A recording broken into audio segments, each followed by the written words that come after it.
Hello दोस्तों, कैसे हैं आप सभी। मैं हूं मोहन दोस्तों। और आज हम बौद्ध धर्म जो हमने कल टॉपिक किया था, यानी कि जो भी लास्ट वीडियो बौद्ध धर्म से मैंने डाली है, उसके क्वेश्चंस करेंगे। इससे भी हमारे बहुत से जो डाउट हैं वो क्लियर हो जाएंगे। और मेरा मानना ये है कि अगर नेट यूपीएससी में अगर आप तैयारी कर रहे हैं तो इनसे बाहर आपका क्वेश्चन नहीं मिलने वाला। जो मैंने प्रीवियस वीडियो डाली है बौद्ध धर्म की, और ये क्वेश्चन अगर आप ये कर लेते तो आपके लिए सफिशेंट होने वाले हैं।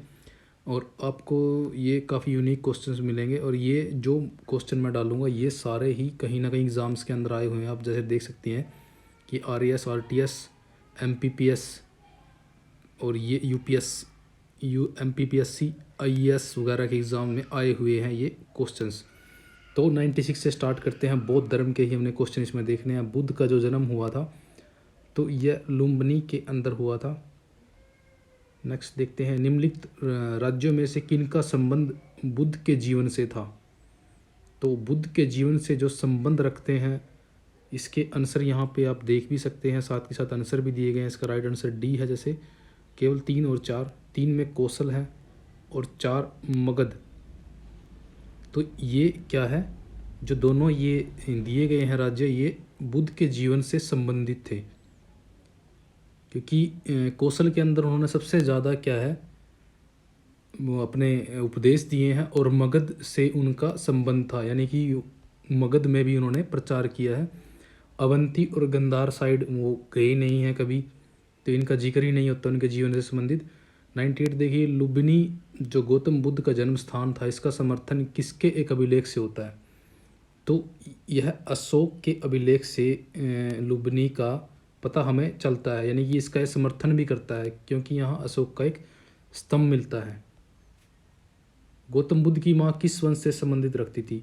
तो गौतम बुद्ध की जो माता थी वो कोलिया वंश से संबंधित थी। मैंने इन लेक्चर में भी करवाया है, काफ़ी इंपॉर्टेंट है ये कोलिया वंश। बुद्ध की मृत्यु हुई जहाँ हुई, अब वह स्थान कहाँ पर है। तो यह यूपी के अंदर है, यानी कि उत्तर प्रदेश के अंदर है। ये क्वेश्चन काफ़ी रिपीटेड हैं, तो आपको ये हिस्ट्री से किसी भी जो भी कोई भी एग्ज़ाम है उसमें मिल सकता है आपको देखने को। निम्नलिखित में से कौन सा प्राचीन नगर गौतम बुद्ध के जीवन से नहीं जुड़ा है। तो चंपा जुड़ा हुआ है, साकेत भी जुड़ा हुआ है, कौशाम्बी भी उनके जन्म से जुड़ा हुआ है, लेकिन पाटलिपुत्र नहीं जुड़ा हुआ उनके जीवन से। निम्न में से कौन सा नाम बुद्ध का नहीं है इनमें से, यानी कि दूसरा नाम पूछा गया है, तो इनमें से कोई नहीं। महात्मा बुद्ध का महापरिनिर्वाण किसके गणतंत्र में हुआ। तो ये मल्लों के गणतंत्र के अंदर हुआ। जैसे कि कुशीनगर के अंदर इनका निर्वाण, यानी कुशीनगर में इनकी डेथ हुई थी, तो ये मल्लों से संबंध रखता है। और पावापुरी जो जैन धर्म के तीर्थंकर जहाँ पे उनकी डेथ होती है, तो जैन के जो पावा है वह भी मल्लों से संबंधित है। अलार कलाम, ये दोस्तों काफ़ी इंपॉर्टेंट है, ये इनके गुरु थे, यानी कि बुद्ध के अध्यापक यहाँ पे हम कह सकते हैं अलार कलाम को। ये सांख्य दर्शन के प्रतिपादक, यानी कि सांख्य दर्शन से संबंधित इनके गुरु थे, और सांख्य दर्शन का प्रभाव बौद्ध धर्म पर भी है। तो सी इसका राइट आंसर है। बुद्ध के जीवन की किस घटना को महानिष्क्रमण के रूप में जाना जाता है। जब ये ग्रह त्याग करते हैं तो यह घटना विक्रमण के नाम से जानी जाती है। तो ये आपने ये चीज़ें देख लेनी है। निम्न में से कौन सा या कौन से बुद्ध के जीवन से संबंधित नहीं था। तो इसमें जो बी इसका आंसर दिया गया है, यानी कि 4, क्योंकि कंथक घोड़े का नाम था, मैंने पहले भी करवाया है। अलार कलाम जो गुरु का नाम था, और चन्न जो था ये इनका सारथी था। कंथक और चन्न में थोड़ा सा कन्फ्यूजन है दोस्तों, लेकिन या एक इनमें से घोड़े का नाम है या एक सारथी का नाम है, वो आप ध्यान से देख लीजिए प्रीवियस वीडियो में। मुझे भी अब सही से आइडिया सा नहीं हो रहा है देख के क्वेश्चन को। तो 4th मखली जो गोसाल है मस्करी पुत्र, ये अलग से, क्योंकि ये तो आजीवक संप्रदाय से संबंध रखते हैं गोसाल। इसके ऊपर अलग से वीडियो में डाल लूँगा आजीवक संप्रदाय के ऊपर। निम्न में से कौन से कथन सही हैं। तो इसमें जो सही कथन हमसे पूछे गए हैं, प्रारंभिक बौद्ध साहित्य प्राय धर्मसूत्री पाठ्य में रचित है। ऐसा कुछ नहीं है, ये गलत है। बौद्ध शाखाएं अपने धर्मसूत्री साहित्य का वर्गीकरण केवल पिटकों के रूप में करती है, तो ये दूसरा भी गलत दिया गया है। तो इसमें डी इसका राइट आंसर है। 1 व 2 कोई नहीं है इनमें से ठीक। बुद्ध ने जो सर्वाधिक अपने उपदेश दिए हैं, तो ये कहाँ दिए हैं? ये श्रावस्ती में दिए हैं, कौशल राज्य की राजधानी श्रावस्ती। तो ये याद रखिए आप। निम्नलिखित में से कौन सा एक कथन सही है? इसमें जो सही कथन है वह है बुद्ध के जो विस्तारित उपदेश हैं, यानी इनके क्या है, काफ़ी विस्तार में उपदेश इन्होंने दिए हैं। तो ये बाकी 3 गलत हो जाएंगे यहाँ पे।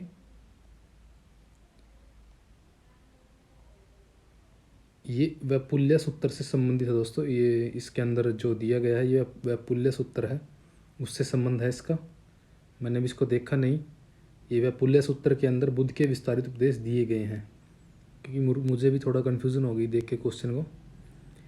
मृगदाव यानी कि सारनाथ में बुद्ध द्वारा दिया गया प्रथम उपदेश इनमें से किस नाम से जाना जाता है? तो ये धर्म चक्र प्रवर्तन के नाम से जाना गया है। 20 का राइट आंसर है। सारनाथ में अपना प्रथम प्रवचन किसने दिया? तो ये हमें पता है कि महात्मा बुद्ध ने दिया था। भारतीय कला में बुद्ध के जीवन की किस घटना का चित्रण मृग सहित चक्कर द्वारा हुआ है? तो यह प्रथम उपदेश को मृग सहित चक्कर के रूप में चित्रण इस घटना का हुआ है। बुद्ध के उपदेश किससे संबंधित है?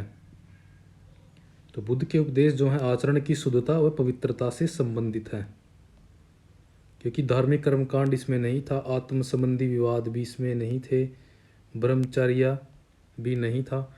गौतम बुद्ध द्वारा अपने धर्म में दीक्षित किया जाने वाला अंतिम व्यक्ति कौन था? तो ये सुबुद्ध था। इसको लोहार या सुनार माना जाता है। तो सुबुद्ध को अंतिम उपदेश इन्होंने दिया था। बुद्ध ने अपना अंतिम उपदेश निम्न से किस शिष्य को दिया? तो ये रिपीटेड है, यानी कि ये काफ़ी बार पूछा जाता है। तो ये सुभद्र को दिया था, यानी कि सुबुद्ध और सुभद्र भी बोलते हैं। बोध गया में महात्मा बुद्ध ने 2 बंजारों को उपदेश देकर अपना उपासक बना लिया था। वे थे तपस्सु और भलिक। मैंने पहले भी कराया है, यानी कि ये मलिक लिखा है, ये भलिक है। तपस्सु और भलिक ये दोनों क्या थे? गृहस्थ थे और बंजारे थे ये दोनों।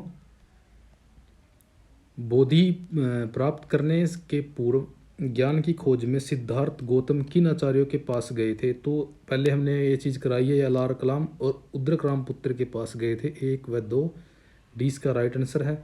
अलार कलाम के पास सबसे पहले, सेकंड टाइम इनके पास गए। गौतम बुद्ध का जो प्रथम प्रवचन है वो कहाँ हुआ था? तो ये हुआ था सारनाथ के अंदर। धर्म चक्र प्रवर्तन किया गया था? तो ये किया गया था सारनाथ के अंदर। इसको धर्म चक्र प्रवर्तन यानी कि उपदेश को पहली बार जो दिया था उसको बोला गया है। गौतम बुद्ध ने अपनी मृत्यु के उपरांत बौद्ध संघ के नेतृत्व के लिए निम्न में से किसे नामित किया था? तो इन्होंने इनमें से किसी को भी नामित नहीं किया था। ये आपको याद रखना, यानी कि ना आनंद को, ना उपाली को, ना महाकश्यप को। प्रथम शताब्दी ईस्वी में किस भारतीय भिक्षु यानी कि बौद्ध भिक्षु को चीन भेजा गया था? तो ये काफ़ी इंपॉर्टेंट क्वेश्चन है।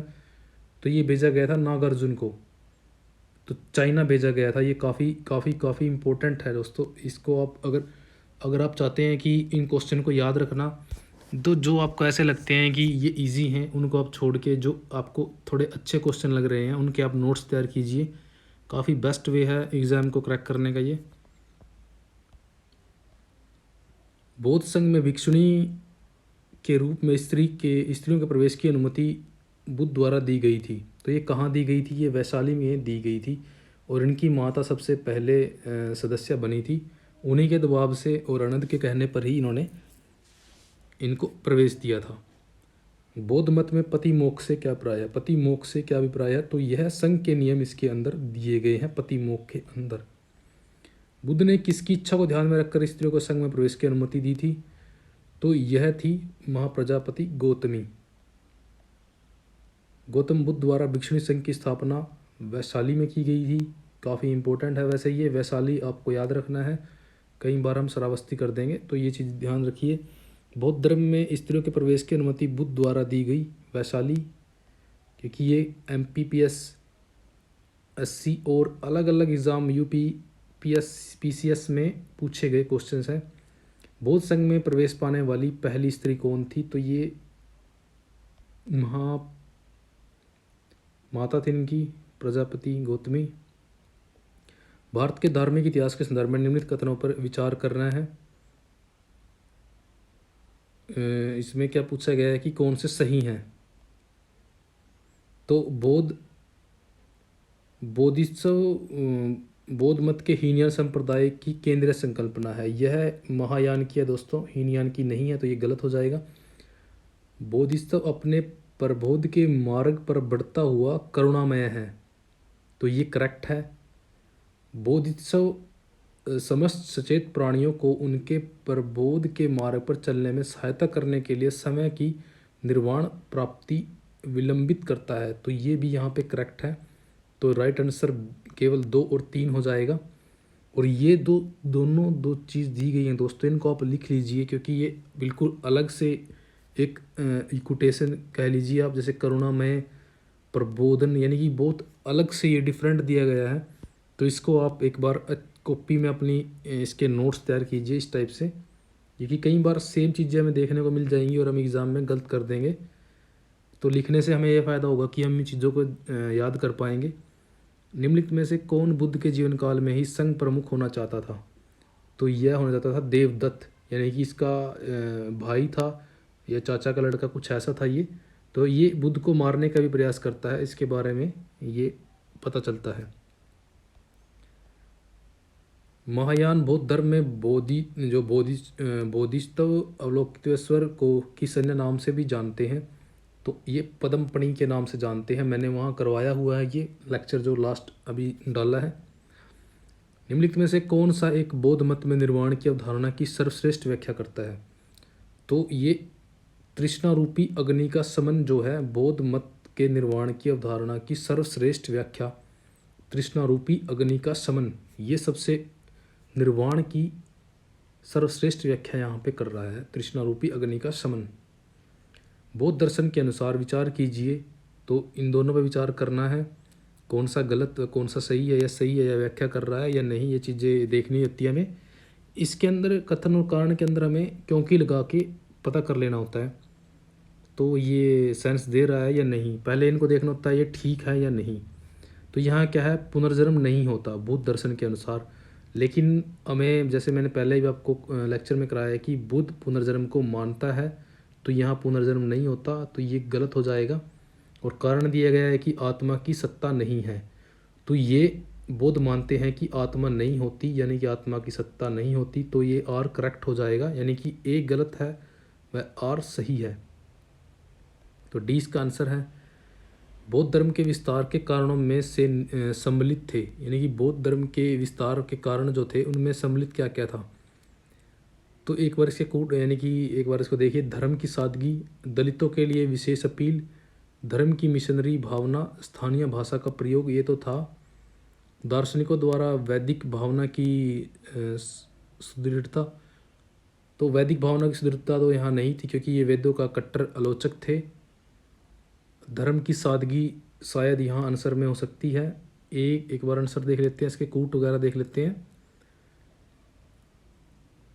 तो 1 2 3 4 इसका आंसर दिया गया है, 1 2 3 4, 1 2 3 4, तो 5 तो हमने पहले ही कट कर दिया था। दलितों के लिए विशेष अपील भी यहाँ पे की गई थी, तो ये काफ़ी इंपॉर्टेंट हो जाता है क्वेश्चन को देख के दोस्तों, क्योंकि यही चीज़ें हमें नेट में ज़रूर मिलती हैं, धर्म की सादगी, दलितों के लिए विशेष अपील, और हम क्या सोचते हैं कि ये दलितों के लिए विशेष अपील शायद नहीं होगा, लेकिन ये चीज़ें हैं, इनको हमें थोड़ा देखना है अच्छे से। संसार अस्थिर और क्षणिक है का निम्न में से संबंध है, ये बौद्ध धर्म से संबंधित है कि स्थार, क्षणभंगुर और क्षणिक है। मैंने ये लेक्चर में भी सेम चीज़ डाली है वहाँ पे। भगवान बुद्ध के निम्नलिखित 4 आचार्य सत्यों का प्रतिपादन किया, निम्न में से कूट का प्रयोग करते हुए उनका सही क्रम में रखिए।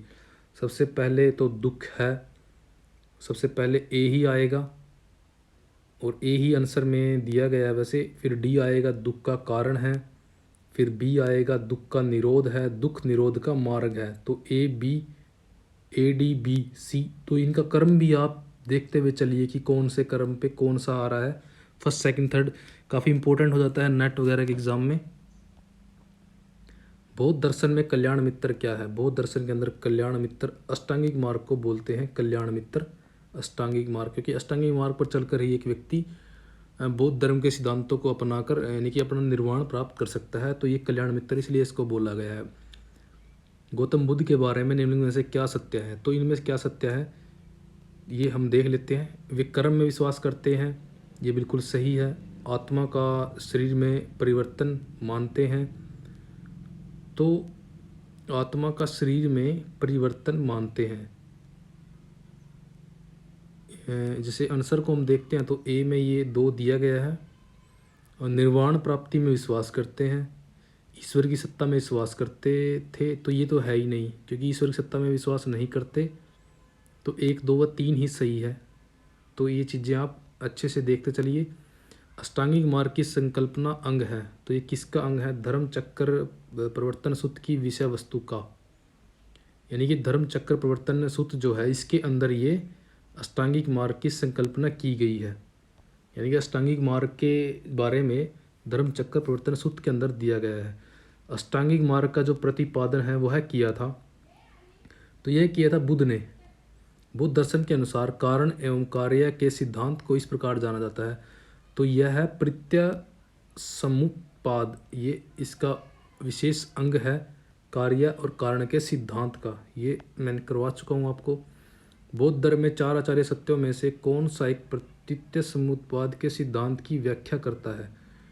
तो ये द्वितीय है, दूसरा है जो, यानी कि दुख है और दुख का कारण है, दुख का कारण वाला प्रत्यय समुत्पाद के सिद्धांत की व्याख्या करता है। देखिए दोस्तों, ये सबसे यूनिक क्वेश्चन आया है कि कौन सा सेकंड वाला इसका सिद्धांत की व्याख्या करता है। तो ये चीज़ें बहुत इंपॉर्टेंट हैं और हमें बेसिक चीज़ें भी पता होनी चाहिए। संघ निम्न का पवित्र स्थान है, तो संघ बौद्धों का है, बुद्धम संघ 3 है इनके।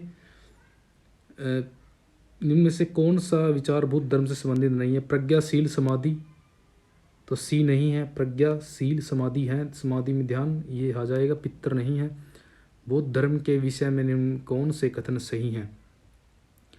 तो जो कथन सही दिए गए हैं वो हमें देखने हैं। उसने वर्ण व जाति को अस्वीकार नहीं किया। तो बौद्ध धर्म से संबंधित ये काफ़ी यूनिक चीज़ आई है। उसने क्या किया? वर्ण एवं जाति को अस्वीकार नहीं किया, ये बिल्कुल करेक्ट दिया गया है यहाँ पे। उसने ब्राह्मण वर्ग की सर्वोच्च सामाजिक कोटि को चुनौती दी, ये बिल्कुल सही है, क्योंकि ब्राह्मण वर्ग को जो बौद्ध धर्म है सेकंड प्लेस पे मानता था, क्षत्रियों को फर्स्ट पे मानता था कि क्षत्रिय हैं तो वो फर्स्ट पे हैं और ब्राह्मण हैं जो सेकंड पे हैं।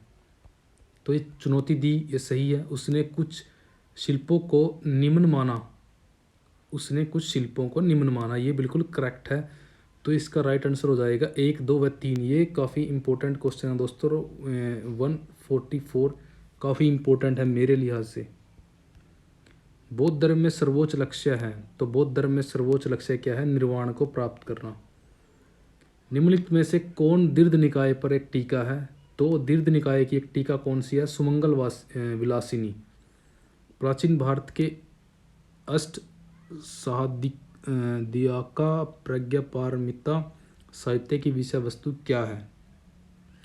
तो बोधिसत्वों द्वारा विकसित आध्यात्मिक सिद्धांत, ये इसकी मुख्य विषय वस्तु है। इनका आध्यात्मिक सिद्धांत इसके अंदर दिया गया है प्रज्ञापारमिता सूत्र के अंदर। त्रिपिटक निम्न से किससे संबंधित है? तो ये हमें पता है बौद्धों से संबंधित है। बुद्ध धर्म की जो शिक्षाएं हमें मिलती हैं वो त्रिपिटकों के अंदर मिलती हैं।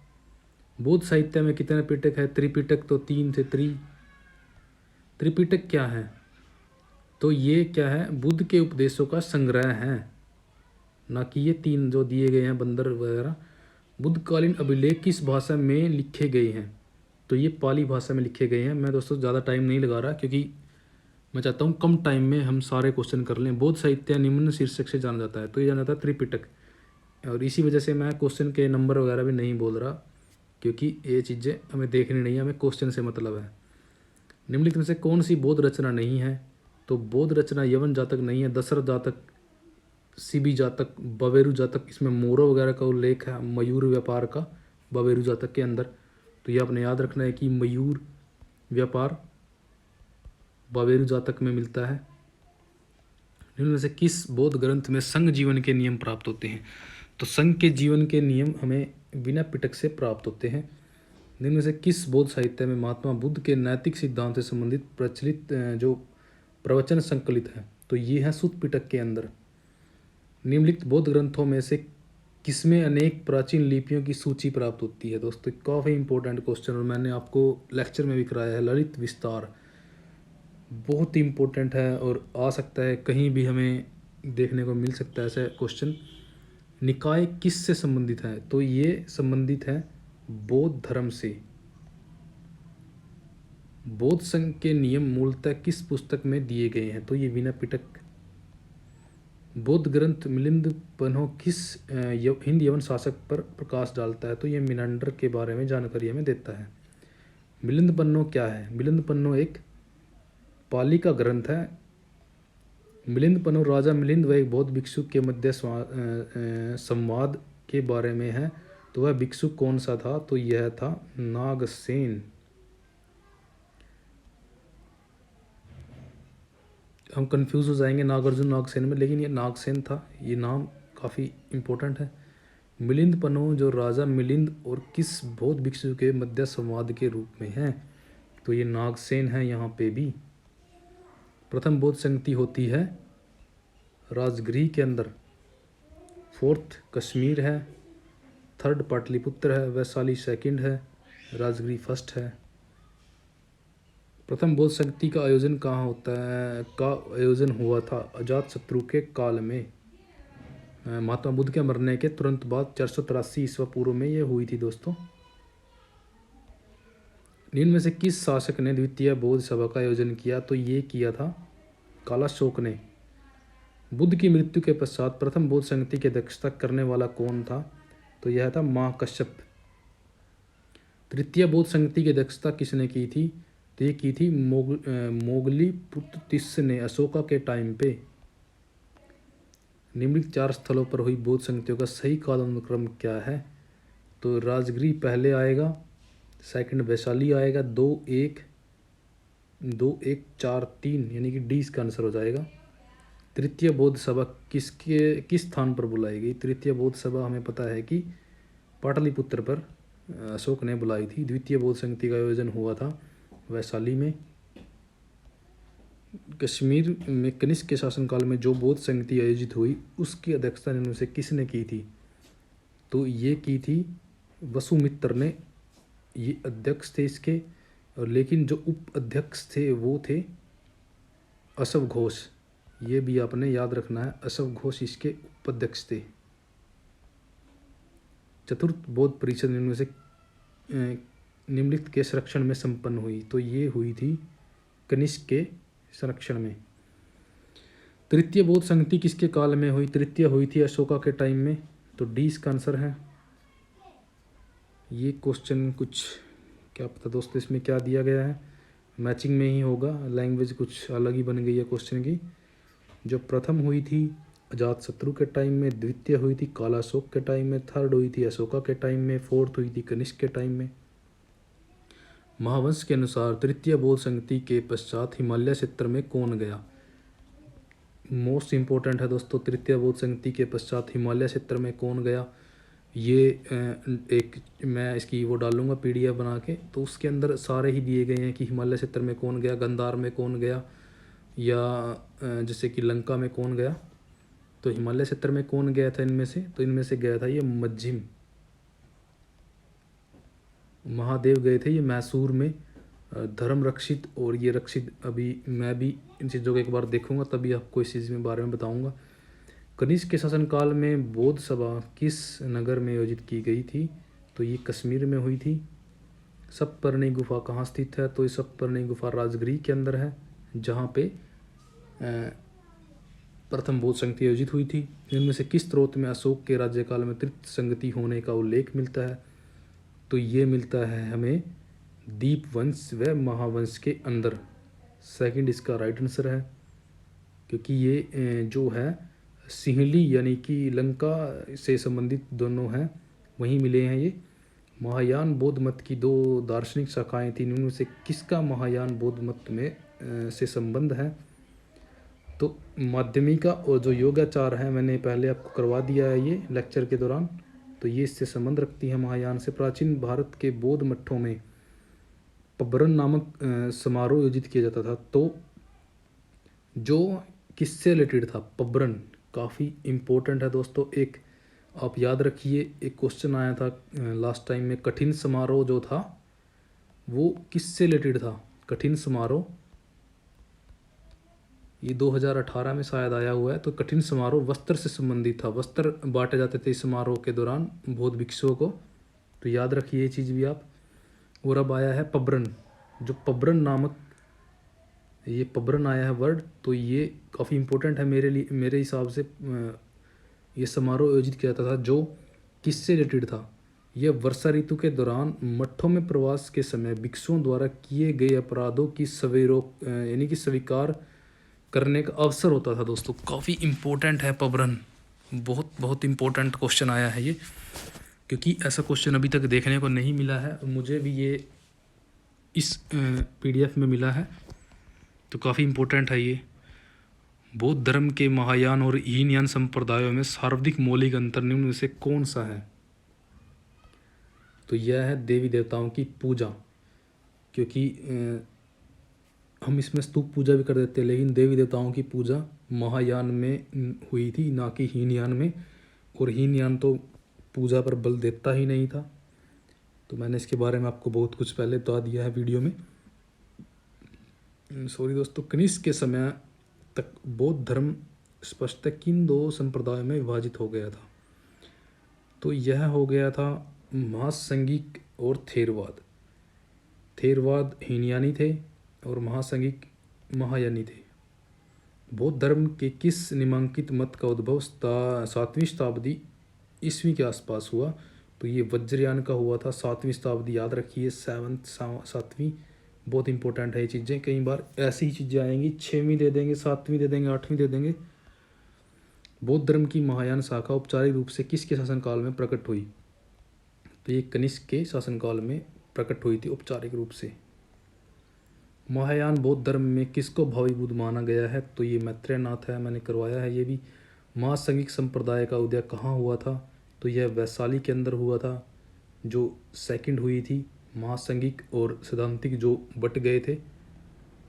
निम्न में से कौन माध्यमिक दर्शन का प्रतिपादक था? तो ये था नागार्जुन, माध्यमिक दर्शन का प्रतिपादक। विशुद्धिमग्ग नामक पुस्तक किस संप्रदाय से संबंधित है? जो ये हीनयान से संबंधित है विशुद्धिमग्ग, ये भी इम्पोर्टेंट है। शून्यवाद के व्याख्याकार कौन थे? शून्यवाद के जो व्याख्याकार इनमें से थे ये नागार्जुन थे। माध्यमिक दर्शन का प्रणेता था, जो माध्यमिक दर्शन का प्रणेता नागार्जुन था, पहले भी आया ये। निम्न विद्वानों में से किसने तिब्बत में बौद्ध धर्म के वज्रयान संप्रदाय की स्थापना की? तो ये थी पद्मसंभव के द्वारा तिब्बत में बौद्ध धर्म के वज्रयान संप्रदाय की स्थापना। मोस्ट इम्पोर्टेंट है दोस्तों, लिख लीजिए इस चीज़ को कि ये कहीं भी देखने को मिलेगा हमें।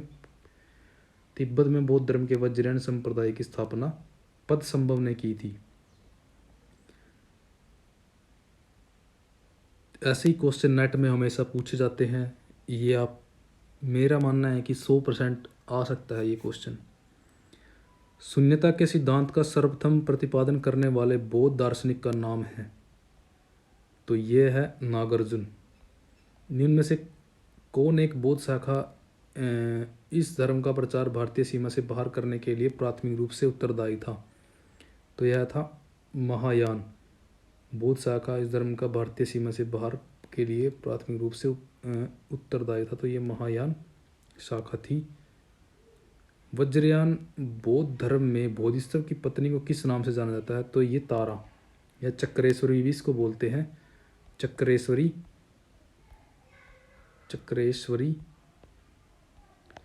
निम्नलिखित वाक्यों पर विचार करें और कूट को चुनें।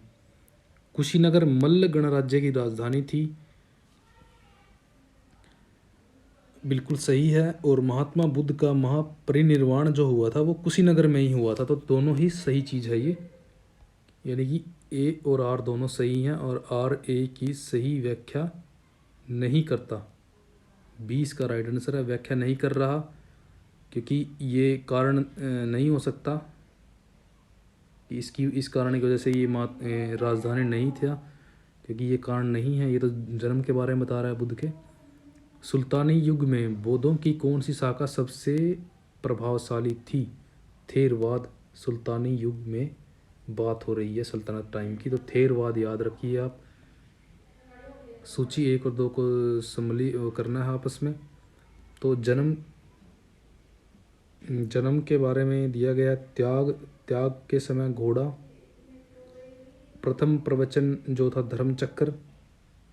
और जन्म के बारे में कमल हो जाएगा शायद। एक बार आंसर देख लेते हैं इसका। डी दिया गया है 4 2 4, ए का 4, ए का 4, बी का 2, सी का 1, सी का 1 दिया गया है। बोधि वृक्ष महाबोधि, तो ये हमने सही मिलाए हैं सारे। बौद्ध धर्म की किस शाखा में अनात्म सिद्धांत एवं पुद्गल को मान्यता दी गई है? तो ये कहाँ दी गई है? तो ये दी गई है सर्ववास्तविक सिद्धांत के अंदर। यानी कि ये अपने याद रखना है, ये चीज़ बहुत ही इंपॉर्टेंट दी है इन्होंने। बिल्कुल अच्छा क्वेश्चन है ये। निम्नलिखित युगों में से कौन सही सुमेलित नहीं है? तो इनमें से सही सुमेलित नहीं है सी, मल कुशीनगर, कोलिया रामग्राम के कोलिये, कपिलवस्तु के साक्या, अलकप्पम के बुली थे, तो यहाँ ये सही नहीं दिया गया। अलकप्पम के बुली हो जाता है यहाँ पे। बुद्ध के जीवन की 4 महत्वपूर्ण घटनाओं और उनसे संबंधित 4 स्थानों को नीचे उल्लेख है। यह 2 स्तंभों 1 और 2 में अंकित, इनको सम्मिलित करना है। तो निधन तो कुशीनगर में हुआ था। प्रथम प्रवचन जो हुआ था बोध सारनाथ में हुआ था। ज्ञान प्राप्ति जो थी बोध गया में हुई थी, प्रथम प्रवचन बोध गया में। और जो इनका जन्म हुआ था वो लुबनी में हुआ था। तो आप इसका आंसर इस हिसाब से सी लगेगा। इन वाक्यों पर हमें देखना है कि बुद्ध पुनर्जन्म के सिद्धांत में विश्वास नहीं करते थे, ये करते थे पुनर्जन्म पे सिद्धांत पे विश्वास। ये गलत दिया गया है यहाँ पे ए। बुद्ध ने नित्य आत्मा में अस्तित्व संबंधी विचार को अस्वीकार कर दिया था। तो बुद्ध ने नित्य आत्मा में अस्तित्व संबंधी विचार को अस्वीकार कर दिया था, बिल्कुल सही दिया गया है। ए गलत है और आर जो सही दिया गया है यहाँ पे। सर्वाधिक वर्षा वासों में गौतम बुद्ध शरावस्थी में रही, बिल्कुल सही है ये। और शरावस्थी के राजा प्रसन्नजेती जो थे गौतम बुद्ध की आयु के थे, ये भी बिल्कुल सही दिया गया है। तो ए और आर दोनों सही हैं, लेकिन व्याख्या नहीं करता, तो इसका आंसर बी है। मैंने पहले ही आपको बताया है कि जो ये प्रसन्नजेती थे, श्रावस्ती यानी कि राजधानी थी कौशल की, और कौशल के जो राजा उस टाइम पे थे वो प्रसेनजीत थे, और इन्होंने संरक्षण भी दिया था बौद्ध धर्म को, और ये समान आयु के दोनों थे। मैंने बार बार आपको उस वीडियो में बताया है ये। निम्नलिखित में से कौन सी बात बौद्ध धर्म व जैन धर्म में समान नहीं है? तो अहिंसा समान है, वेदों के प्रति उदासीनता से भी सेम है, रीति रिवाजों की अस्वीकृति भी दोनों ही करते हैं। तो यहाँ पे आत्मदमन यहाँ पे इसका आंसर है। अगर यहाँ पे आत्मदमन नहीं दिया गया होता, जैसे यहाँ पे आत्मदमन दे दिया है, अगर आत्मदमन की जगह अगर ऐसा कुछ हो जाता जो दोनों में सेम है, और अगर अहिंसा यहाँ पे होता तो अहिंसा इसका आंसर हो जाता, क्योंकि अहिंसा दोनों में सेम नहीं है। क्योंकि ज़्यादा कठोर जो अहिंसा पर ज़्यादा कठोर यानी कि ज़्यादा जो बल देते हैं वो जैनी देते हैं, बौद्ध धर्म इतना नहीं देता। लेकिन यहाँ पे आत्मदमन इसका आंसर हो जाएगा। काफ़ी इंपॉर्टेंट है ये क्वेश्चन भी। भगवान बुद्ध के जन्म में मृत्यु की तिथियों के निर्धारण में किस परंपरा का अधिक महत्व है? तो यह सिहली परंपरा, महावंश और दीपवंश का काफ़ी इम्पोर्टेंट है।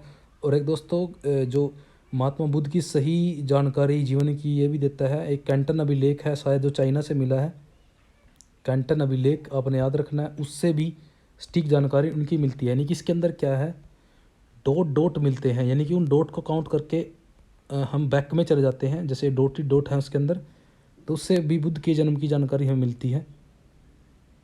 बौद्ध धर्म तथा जैन धर्म में कौन सी समानता नहीं है?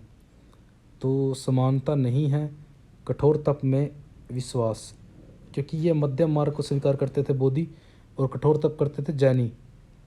अहिंसा, स्त्रियों का संघ में प्रवेश दोनों में था, वैश्य वर्ग का समर्थन दोनों करते थे। तो ये चीज़ें बिल्कुल सही है, समानता नहीं थी कठोर तप में। प्राचीन भारतीय इतिहास के संदर्भ में निम्नलिखित में से कौन सा बौद्ध धर्म और जैन धर्म दोनों में समान रूप से विद्यमान था? तो यह था वेद प्रमाण्य के प्रति अनास्था, बिल्कुल करेक्ट है। कर्मकांडों के फलवत्ता का निषेध, बिल्कुल सही है। तो 2 और 3 हो जाएगा। तप व भोग की अति परिहार, ऐसा कुछ नहीं था, तो 1 तो कट जाएगा यहाँ। बौद्ध और जैन धर्म दोनों ही धर्म विश्वास करते हैं कि कर्म व पुनर्जन्म के सिद्धांत सही हैं, तो ये दोनों को मानते हैं।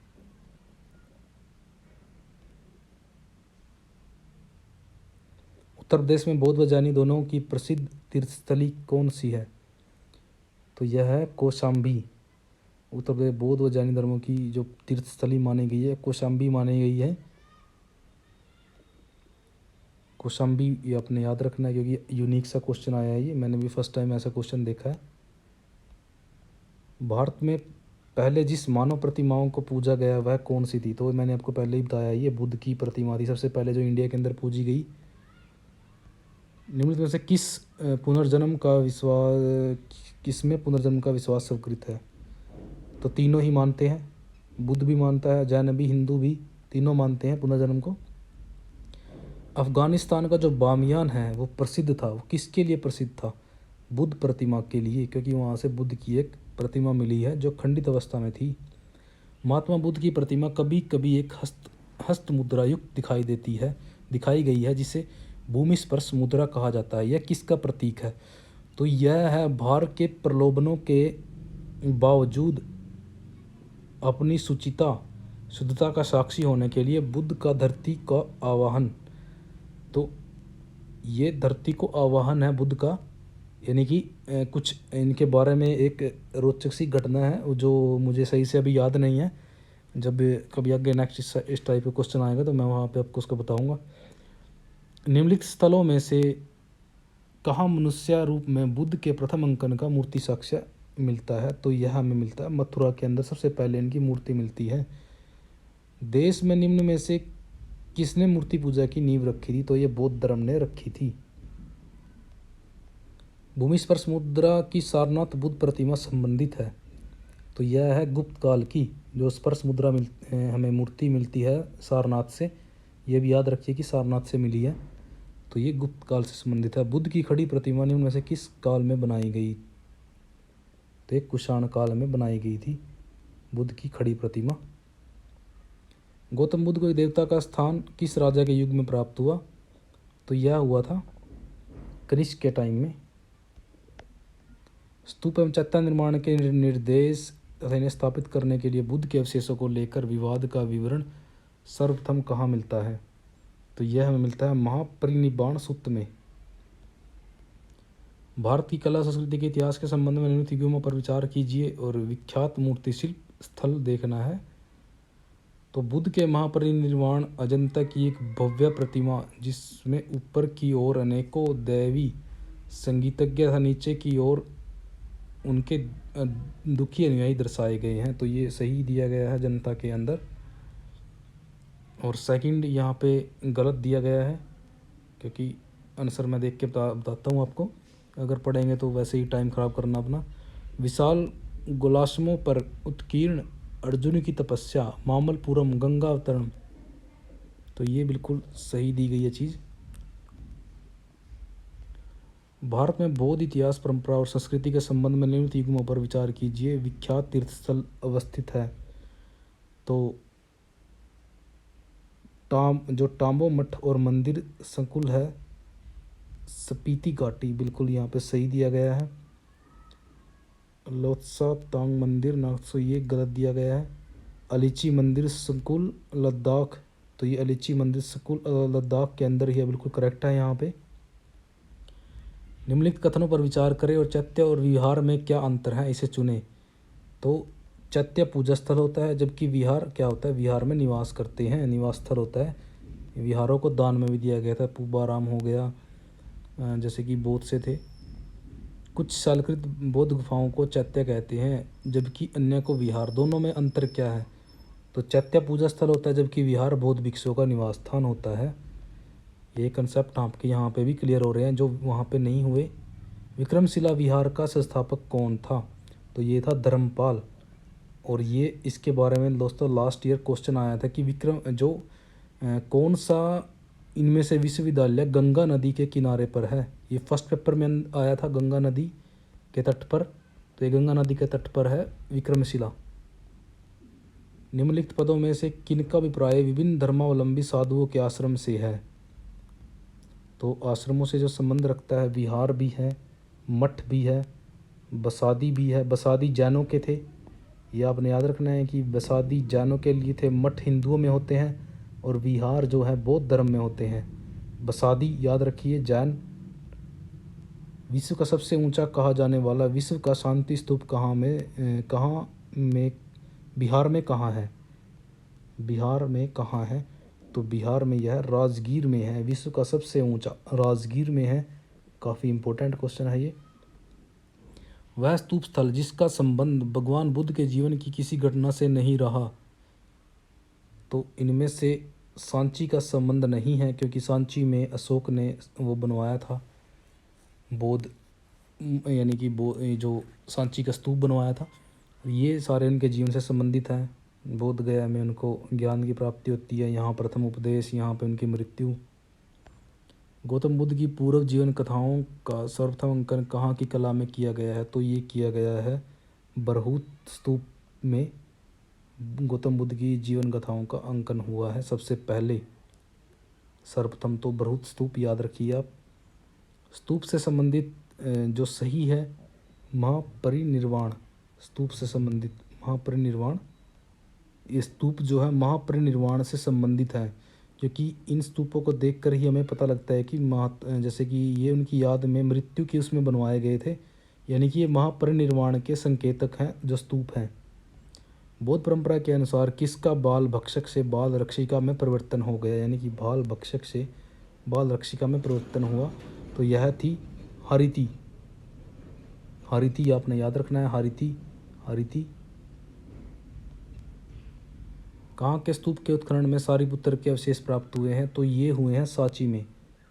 सारीपुत्र और महामोदगलायन दोनों के यहाँ अवशेष मिलते हैं। महामोदगलायन भी यहीं पर उनके अवशेष हैं, और अशोक के टाइम के हैं ये।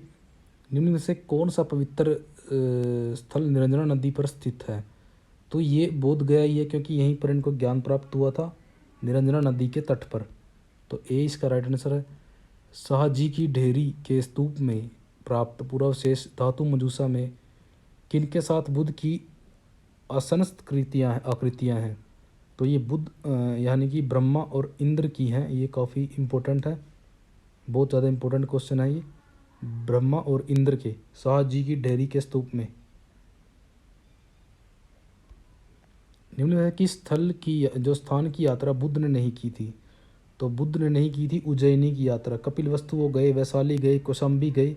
और कौशाम्बी के बारे में हमने पहले भी क्वेश्चन पढ़ा है कि कौशाम्बी जो था बौद्ध और जैन दोनों के लिए तीर्थस्थल माना जाता है।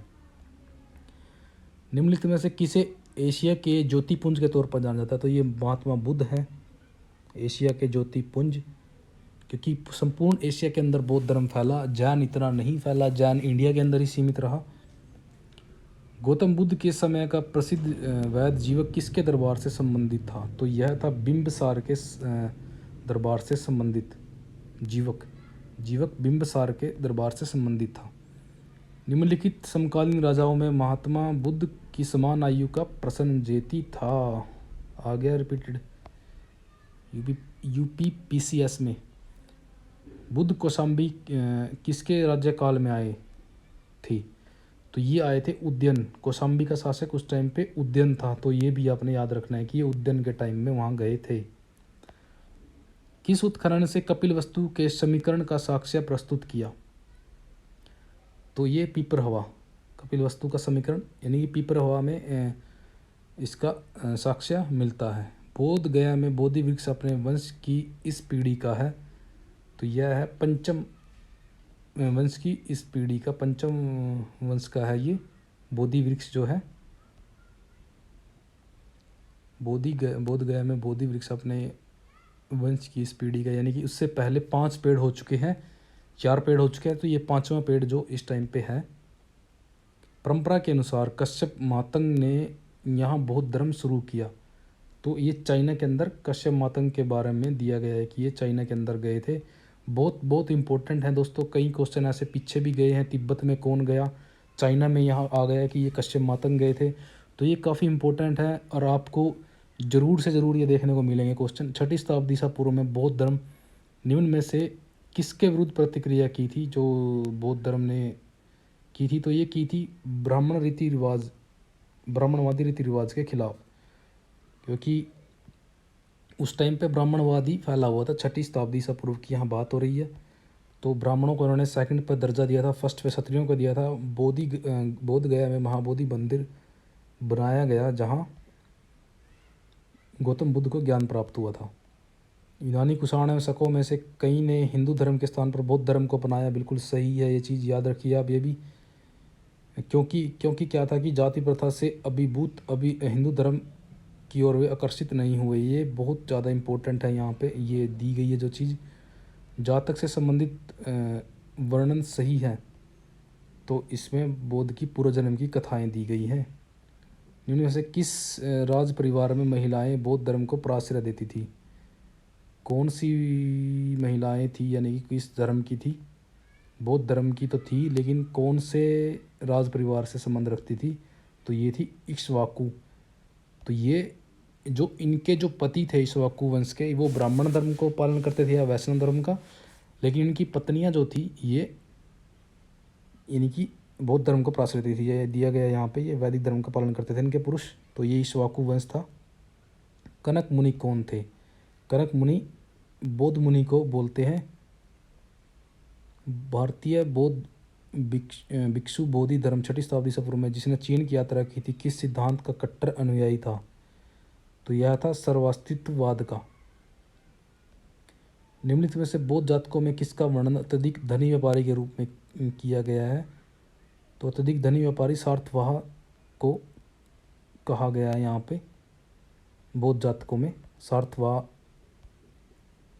धनी व्यापारी, यानी कि सार्थवाह व्यापारियों के समूह को भी सार्थवाह बोलते थे। नालंदा विश्वविद्यालय किस लिए विश्व प्रसिद्ध है, तो ये अपने बौद्ध धर्म दर्शन के लिए प्रसिद्ध था।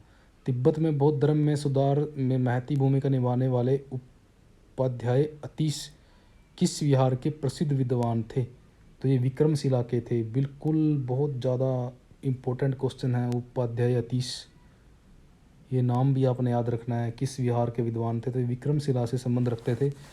और अब ये क्वेश्चन आया था कि बौद्ध की धर्म से संबंधित एक प्राचीन पांडुलिपि कहाँ से मिली है, तो वो खोतान से मिली थी।